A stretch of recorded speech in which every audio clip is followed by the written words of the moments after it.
In 1917, Holt's steel tracks hauled artillery through trench mud for one simple reason.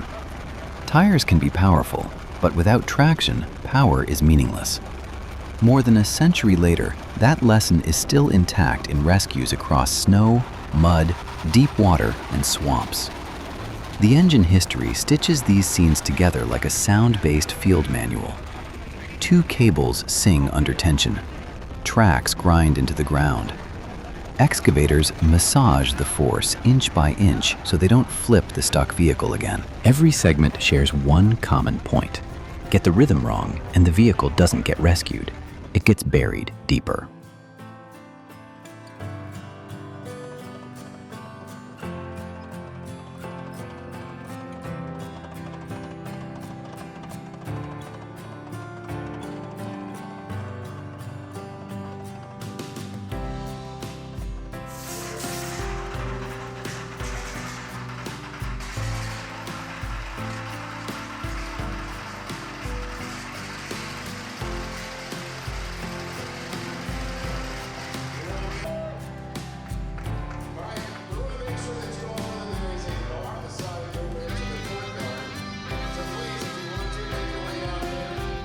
On an icy road, a log truck slides sideways as if someone kicked its tail out. The rear wheels spin freely. Snow explodes upward in white bursts. The engine strains, but the truck keeps drifting down the slope. More throttle solves nothing because the surface is as slick as glass. This kind of rescue doesn't lack power. It lacks something else. A bite point. A tracked bulldozer approaches slowly. The operator doesn't yank the cable right away.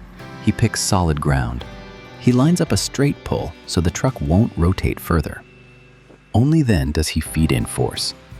The cable tightens gradually. A thin metal squeal appears. The truck body shivers. One short pull, then stop to check. The next pull is longer. The front wheels self-correct. The truck inches out of the slip rut. The moment it breaks free is audible. The cable squeal fades. The tires begin to bite. The truck stops sliding sideways. On ice, the vehicle slides as if being pushed. In mud, it gets dragged downward, as if something is sucking it in.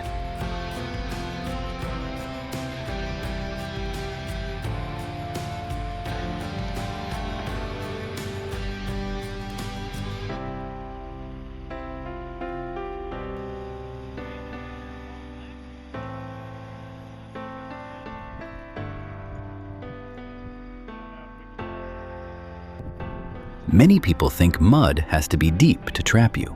In truth, soft mud is enough. Hit the throttle once, the wheels spin fast, the mud churns like porridge, and the hole deepens with every rotation. The vehicle doesn't move forward, it only sinks. One look, and you understand why job site crews repeat the warning. The more you spin, the more you sink. The fix is oddly familiar. It borrows a farm trick from the 1920s. Two logs are chained tightly to the rear wheels. As the wheels turn, the logs strike the ground like levers, lifting the body in short jolts. Mud splashes everywhere, chains clatter.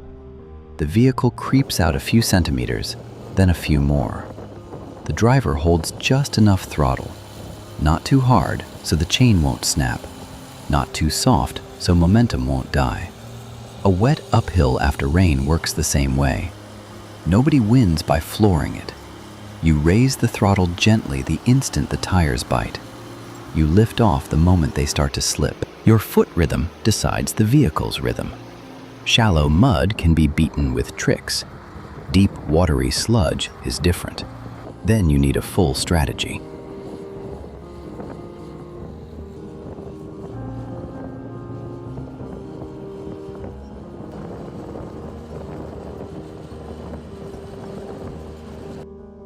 A heavy bulldozer wades into a puddle that looks harmless.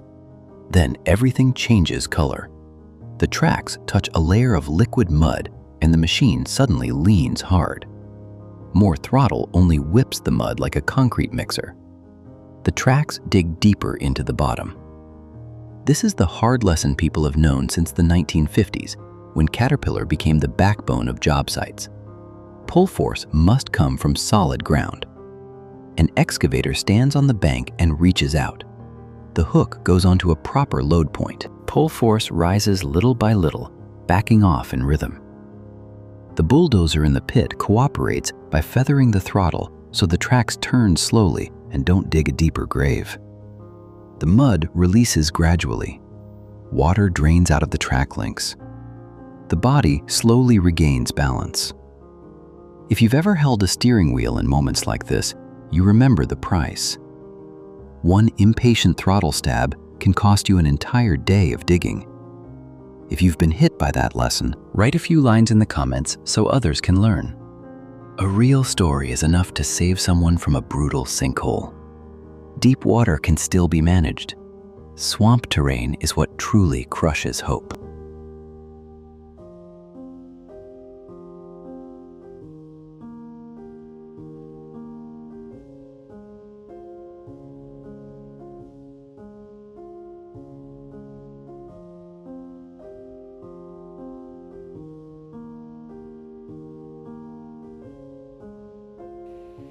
A swamp is where wheeled vehicles lose their lives in the first minutes. More throttle, more sinking. The mud surface trembles like jelly. The body wobbles, then locks in place. Since the late 1970s, articulated tracked machines in the Vitiaz style have ruled this terrain. A long body spreads the load. Wide tracks spread force evenly. Pressure doesn't concentrate into a single dead point. Swamp rescue forbids jerky pulls. The tracked rescuer must set a perfectly straight pull line, then increase force slowly so the mud has time to release. Once the cable is truly loaded, the stuck vehicle rises bit by bit, like pulling something heavy out of wet sand.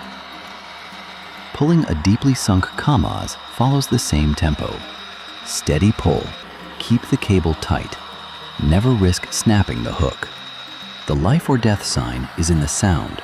While it's still slipping, the engine screams, "Sss," and nothing moves. When the tires begin to bite, the engine note drops and thickens. Only then does the vehicle finally go. Swamps teach patience. A rollover teaches a different lesson. A wrong pull can kill people before it even breaks a machine.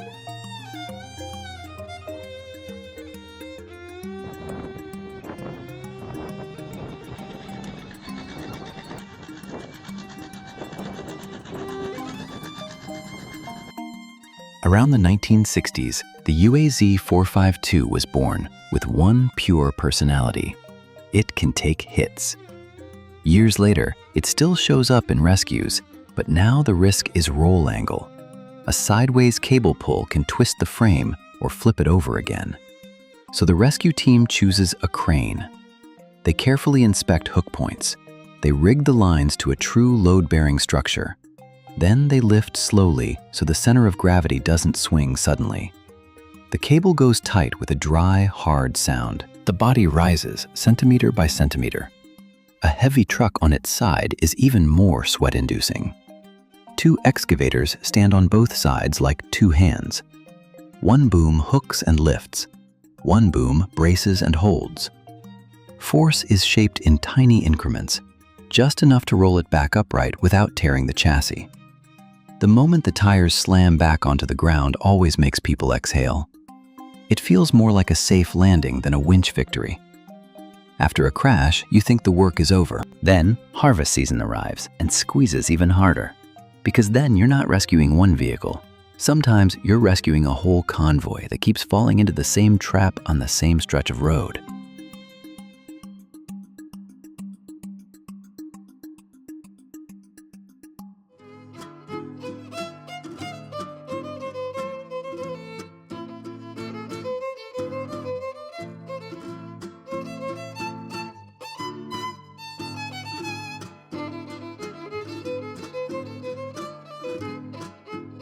Rain season hits, and dirt roads turn into a gigantic trap.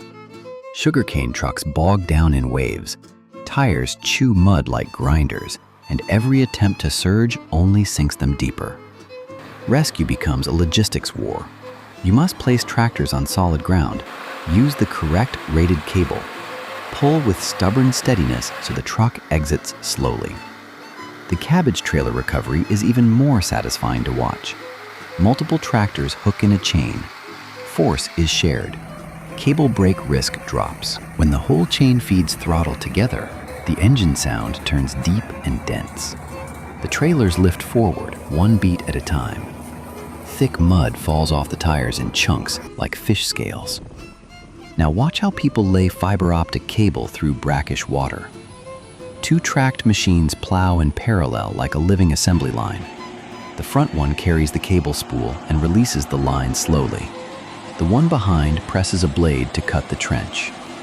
Workers wade on both sides, keeping the cable perfectly straight. Not a dramatic rescue scene, but it shows the peak of traction and coordination on soft ground. This image chain closes with the mechanic's truth that never changes. A strong machine is only half the problem. The other half is throttle rhythm, pull direction, and the cold focus of the person controlling a cable stretched tight like a guitar string.